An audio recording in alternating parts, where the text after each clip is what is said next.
Би өөрөө яг сэтгэл судлалаар мастер болон бакалавра урд хятадд хийгээд ирсэн. Тэгээд яг сэтгэл судлалаач мэрэгчлэрээ ажиллаад явж байх үед эрх зүйн мэдлэг амар хэрэг болж исэн. Яг тэр над дээр хүчирхийллийн хохирогчд ирнэ. Манай монголч бүх зүйл хуулиар явж байгаа учраас хуулийн мэдлэггүйгээсээ болоод миний мэрэгжил дээр хүртэл эрсдэл гаргах магадлал өндөр байсан.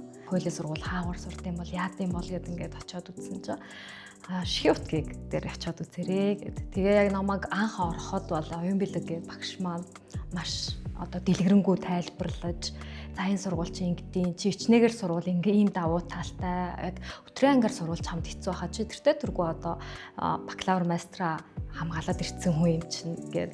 Тэгээд Шихэн утагтаа орж исэн. Тэгээд Шихэн утагт бас орох болсон хоёр дахь шалтгаан нь юу байсан бэхээр мэрэгжлийн багш нар нь үнэхээр чадвартай практиктай хүмүүсүүд байсан. Бүгд яг эрх зүйн салбарын бол эрх зүй дээр 10-20 жил ажиллаад үзсэн.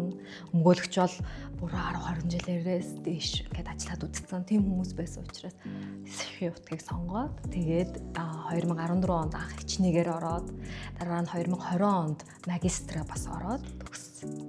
Сэтгэл хаана вэ?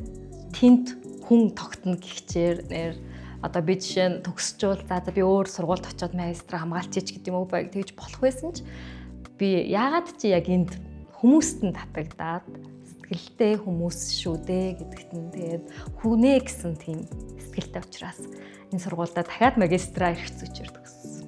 Яг тэр нөө мэдлэгийг өөртөө суулгад юм билээ. Би энэ яагаад сураад байгаа вэ гэдгийг өөрөө болгож авч байгаа. Дипломны төлөө биш. Яг дараа нь тэрийг амьдрал дээрээ хүртэл хэрэглээд явж байгаа жишээний. Манай сургууль өөрөө баг анхны хувийн сургуулиудын нэг. Тэгээд тухайн үедээ ингээл би нөгөө төгсөгчдийн тоог нь сонсоод ингээд маш бага байгааг гайхажсэн.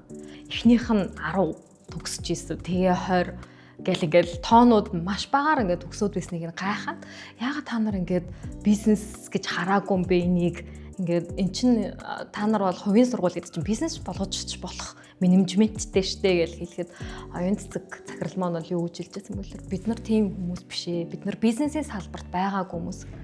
Бид нар Монгол улстай хэрэгтэй мэрэгжилтэн хамгийн сайн чадварлаг хүмүүсүүдээр бэлтгэж гаргая л гэдэг анхны зорилго байсан. Энэ зорилго бол бидний энэ сургуулийг байгуулсан анхны одоо харж исэн вижн байсан учраас одоо ч бид нар бас тэгж бизнес руу оръё ч гэдэг юм уу бизнес болгоё гэдэг өнцгөр хардаггүй. Яг үндэ энэ сургуулийг ашиг олно гэдэг хэлбэр бол маш ховор тохиолдлууд байдаг байсан. Бид нар юугаар баярхдаг вэ гэхээр төгсөгчдөө баярхдаг. Яагаад гэхээр шүүхтэр яваад очиод Шихэн утгийнхан төгсөгч нь тэнд байна. Прокурор, шүүхийн зөвлөл гэл ингээд бид нар бол төгсөгчдөө чанартай гаргаж ирсэндээ бэлдэж гаргаж ирсэндээ тэрүүгээрээ л хамгийн их бахархаж байгаа гэж хэлж ирсэн. Тэгээд энэндээ их учир нь байсан юм байна гэдгийг дараа нь ойлгочихсон.